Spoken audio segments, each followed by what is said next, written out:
All right. So we've got some exciting additions to the ProAm Brewery equipment list. And so we're going to do an unboxing video. I have no idea if we're even on video, but I don't know if it matters.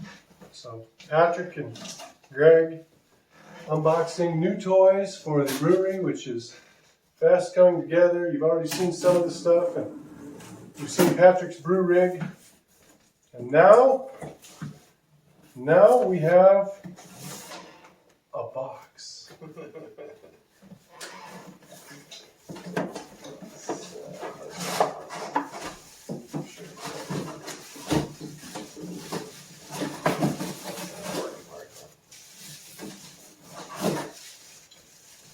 And an insert in the box. That's pretty exciting. Ooh, this is pretty. This is actually really pretty. Oh, you got the hand crank. This is, yeah. Put that in. Look at that. Look how pretty that is. That's awesome. It's pretty. Wow. It's pretty. So, yeah, you just, where is the attachment, the drill attachment? Let's go Yeah, right over here, yeah. Yeah. My drill is big enough to get onto that. And find out. So, that is our mill, complete with a nice little setting dial on it. So you can set your gap on either side, and it's got a little bucket holder, so you just put it over your bucket, and away you mill it. Look how pretty it is. It's got that pretty blue. It's all blue. It's all blue. It's all blue. So anyway, that's our mill. We now have a mill, so we don't have to beg our brewer friends to mill our grain for our grain for us. Oh wait, there's something else.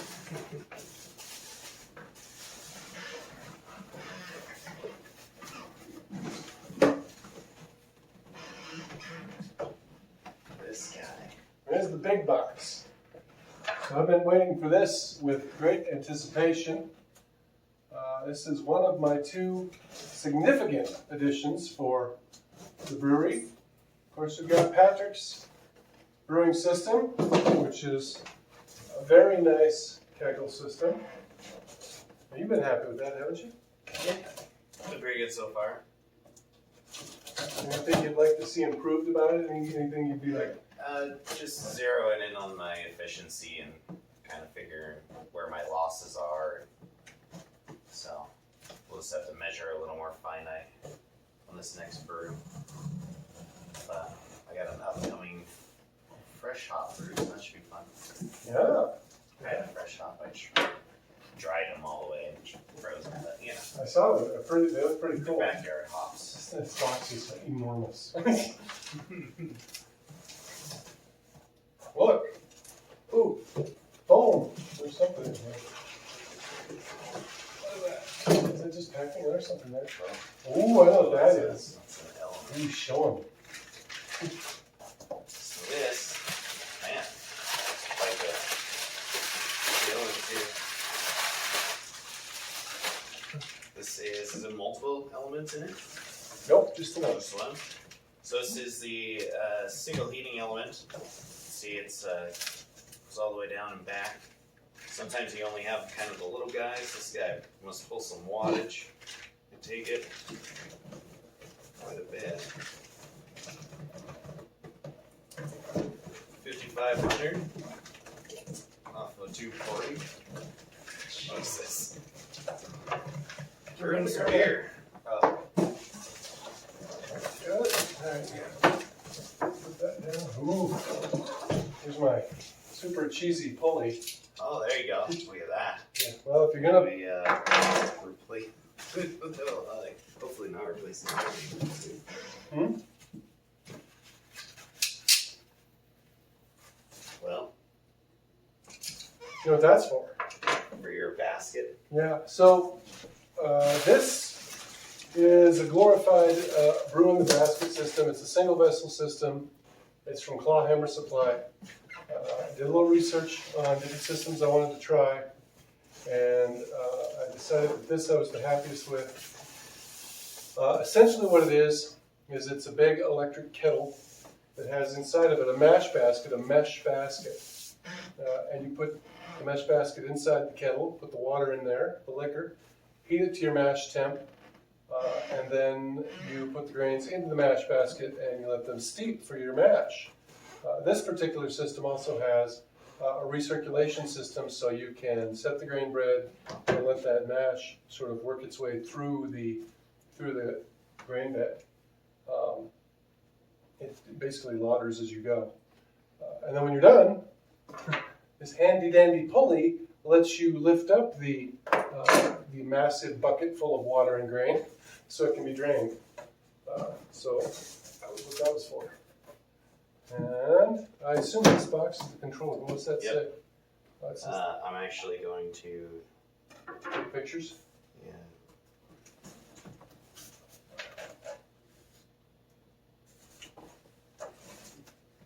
So it says, "Hey, you read this. Thank you for ordering from Clawhammer Supply LLC. We take great pride in our products and hope you enjoy them as much as we do. We pack all of our products with great care, make sure that they do not get damaged during shipment. After unpacking the controller from the box, open the controller case and remove the anti-static foam." Okay, so they just packed anti-static foam inside of the controller and telling you to take it out before you plug it in. That's a good idea. That probably is a good idea. So But they put it right on the box because any instructions we find, I mean, do we really need them? So Clawhammer's got a few different options in their brewing systems. I kind of went with the super beefy option. I went for 240 volt system. 220 by the time it's all done, you know. But this will allow me to get to my mash temp and my boil temps very quickly. I don't have to wait around all day. Thermal probe for the kettle. And this just allows me to control my mash, which of course is what we're all about. The Patrick system is the traditional way where you do the math and you set up the temperature at which you want to strike in, and then you throw in your grain, and then you monitor it, do the best you can, but you're kind of at that point, you're assuming your math is right and everything works out. Well, this lets you cheat a lot because this recirculates liquor through your mash as you're processing. So I can say, hey, I want this to mash at 156 degrees, and I set it, and it maintains that temperature for me. I don't have to do anything. It'll recirculate through and maintain exactly that temperature. I've always been a big fan of electric. Even when I was homebrewing previously, I set up my own recirculating mash system. So this is really just a continuation of how I personally like to brew. In the early days, Muddy Creek was essentially a big, huge, giant Herm system. And then later on, we stopped using the Herm because honestly we found with that much volume, it just wasn't really necessary. The gains we were getting weren't worth the effort and energy it was costing us to do that. And then stack that way. I don't want to get too close when you have a knife. So. Right? That's not a bad choice.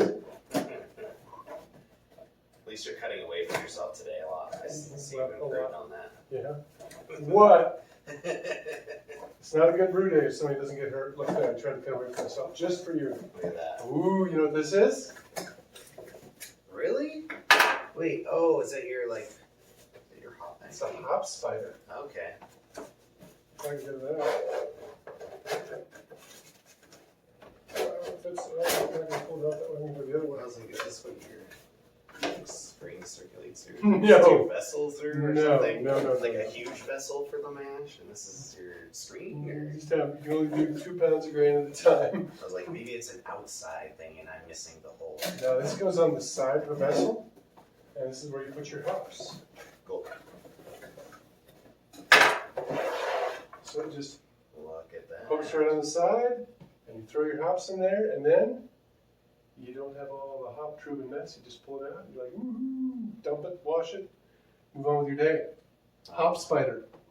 Have to consider that for the kegel system. You could use that, yeah. We could. Well, we'd have to figure out how to hook it in there. But There's ones that they have for like that go down in there that are adjustable. well, we could use that one. We just have to figure out how to hook it on the kegel. All right. So if you grab the other side, you try to not get our heads in the way. Okay, we're making this hard. I'm losing my grip. Yeah, you know what? Okay. Let's do this the way it was meant to be done.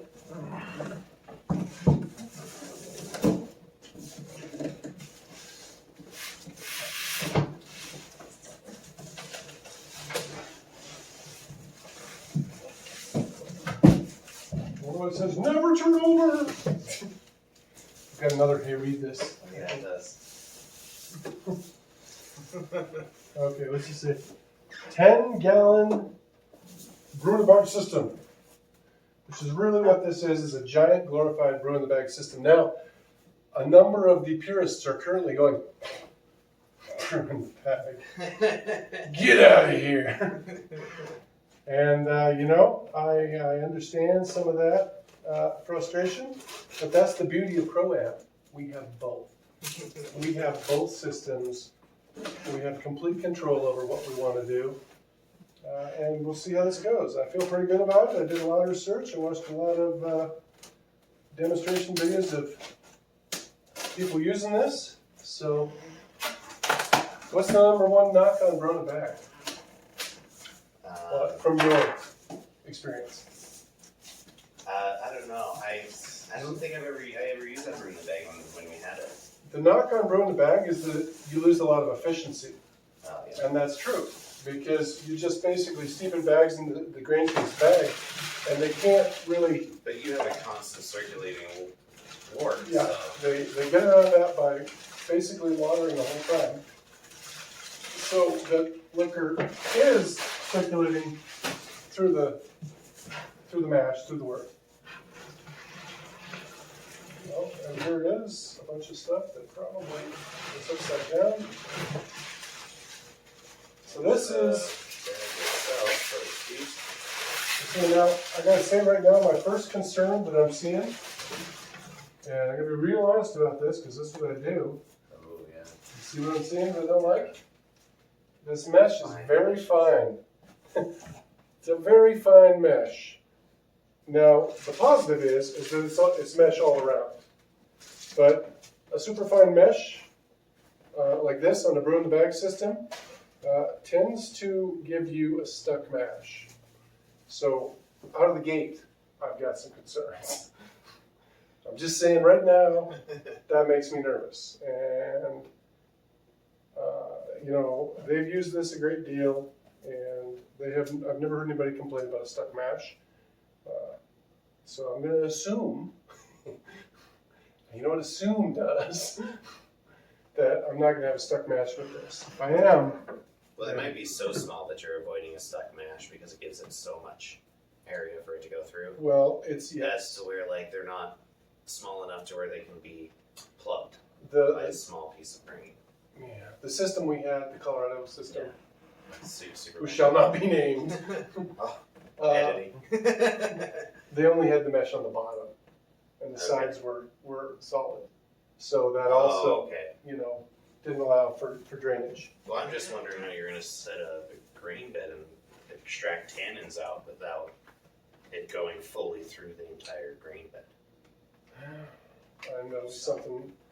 Good old bazooka filter. You see now, if the mesh was like this on the on here, yeah. I would have been happier. So again, I watched dozens, several dozens videos of people using this, and nobody ever complained about a stuck mash. So here's hoping. Yeah. Here's the component piece for the outlets, or for the element. This just feels like small pieces. Good old tubing. Oh yeah. Oh, I know what that is. I bet you that's the pump, because there's a pump. silicone. It looks like it. It's supposed to be silicone coated. Got myself a plate chiller. There we go. Yeah. Unfortunately, it doesn't have a mounting bracket, which I wanted. I wanted just mounted on a brew stand of some type. Yeah. I got a thing for a brew stand. We just gotta get together with somebody who likes to weld. Well, I've got tables and counters and everything for this stuff. Your brew stand, we're gonna have to do something kind of creative. My brew stand, I already have 3D graphics for. Of course you do. All right, I'm pretty sure this is the pump. Patrick got himself a beauty of a pump, which he gave me permission to steal. Did I? Did I though? I mean, many years later, I don't see myself not doing this. Patrick's got a very good. It's a magnetic pump. Oh, there we go. See. Oh, it's also a magnetic pump. What's your next? The beauty about the magnetic pump is that you can adjust your flow just based off of your valves. So your inlet valve doesn't have to be, it doesn't put any strain on the propeller since the magnets are driving the propeller. There's no actual slowdown if you're impeding the flow a little bit. So A lot of times the trouble you have with standard pumps is if you get an air bubble or something, you're hosed. Yeah. And these are better for that. So. oh, here's all your fittings. Oh, good, good, good. Ooh, look at that. Oh yeah, yeah, well, tricline. What's tricline? That's back here. Yeah. Oh, is that your? Yeah. Okay. Got it. Got it. So that's the kettle, beauty that it is. And in here you're going to find, these are cool. These are kind of handy little critters. These guys right here, there's 3 of them. Then one of them. There's 2.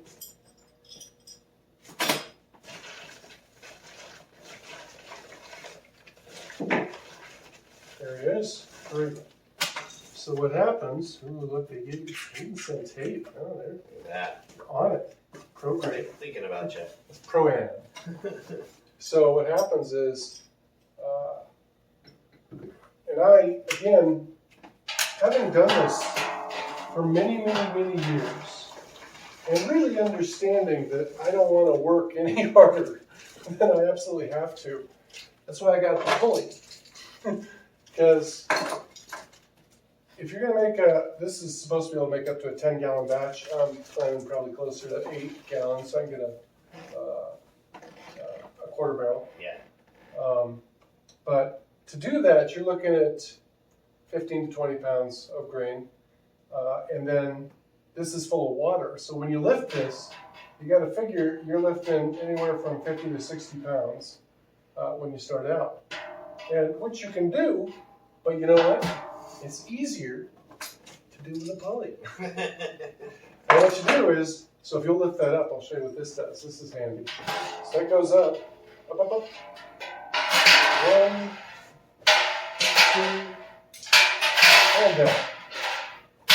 And then you leave it there. You leave it there to drain for 10 minutes or so. Huh. And then it's made such that when that's done, you can take it and kind of tilt it in a bucket. So just drain, sit there until you're ready. Yeah. But that just allows you to do that. Then when you're ready to boil, you pull these guys out. I do like that you have interior markings on gallons, Yep. half gallons on the inside. We marked all that. That's nice for. And then this bad boy, when you're ready, you just sanitize that and it plops in. You got all the gadgets, man. Sweet. It's kind of pretty. And so, yeah, you saw us do the build where we did the fermentation chamber. So we've got a fermentation chamber we can lager in. I've got another refrigerator which I'm going to put the temperature controls in, so we can just do 2 ales at a time in that. So we got ales, we got lagering, we've got 2 brewing systems that we can use with impunity, and that's not even the exciting thing. I got 2 more exciting things that are coming. One of them is we're getting a little canner, so when we want we can can. And then the other thing is even more exciting, but I'll let that be a surprise. So that's one of the 2 systems we've got.